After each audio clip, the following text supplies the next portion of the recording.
Alright, so I'm going to be talking about FableHaven. For August, I read FableHaven, Tangerine, and then I kind of finished The Red Queen. So I'm finishing up my reads and talking about them for August before I jump into September books. FableHaven, I would say, is from probably for 9 to 16, maybe 16, 9 to 11, 12, 13, maybe 13. I mean, obviously anyone can read them and enjoy the lore behind them. I certainly did. Obviously there's no spice in them, as there should never be in this age range of a book. There's not really any language. There's a couple banters of, you know, brother, sister just irritating each other, but there's no actual language or anything bad like that in it.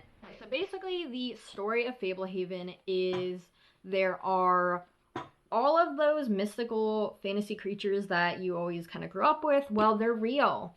But they're in animal sanctuaries all around the world. There's tons of them. And there are secret people who run these facilities to protect all of these endangered fable animals. Well, I guess it's not just endangered fable animals, it's any kind of creature. Fairies, you know, literally anything.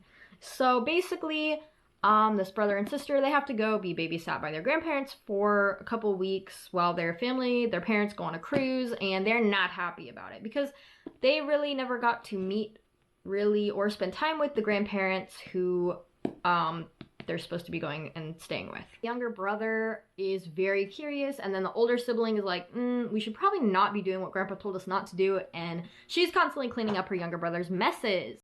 Basically, they end up finding out that FableHaven is a sanctuary for mystical creatures, and they end up helping their grandpa with things. There's a witch that lives in the woods that the younger brother accidentally finds, and she comes to play into the story a lot later. Most of the book is just them exploring and learning about the lore of the place and the different kind of creatures that live there. If I was that age, I would have been possibly creeped out. I get creeped out easier than most people probably, because there are some scary creatures. There is a chapter in here where all of the magical creatures are allowed to roam the entire property for the whole night, just that one night. So the siblings do have to be up in their attic area that's the safest for that night, and there's some very, very creepy creatures that come out that they encounter.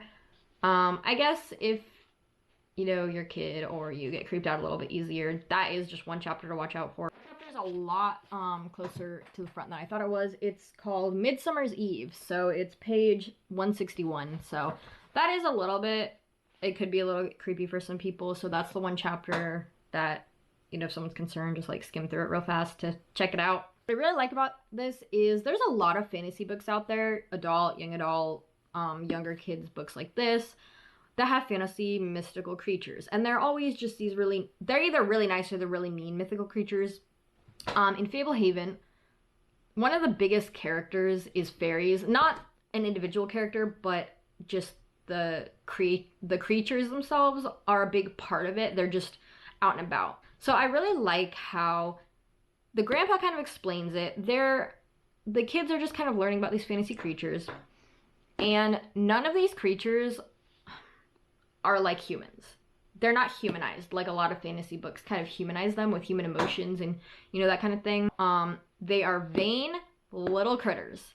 All they want to do is look at themselves in the mirror and admire how pretty they are. They are, to their core, they are just ugly, vain little creatures.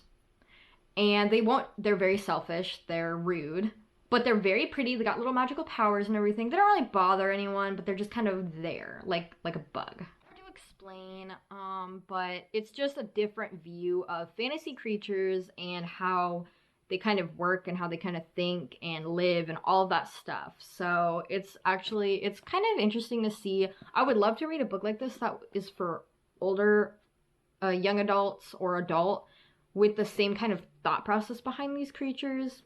I think that would be really cool and really fun. I'd say the theme of this book is definitely family first. There wasn't really anything bad in the book.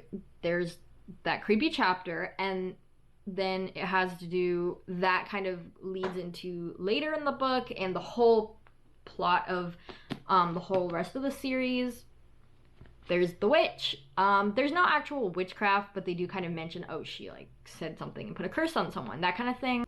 The bad guy, the main bad guy who comes in the very end, he is a demon creature, so if you don't like that kind of stuff, maybe not read it.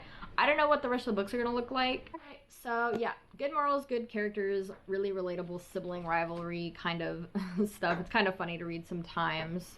I'm gonna get on to book 2, so happy reading.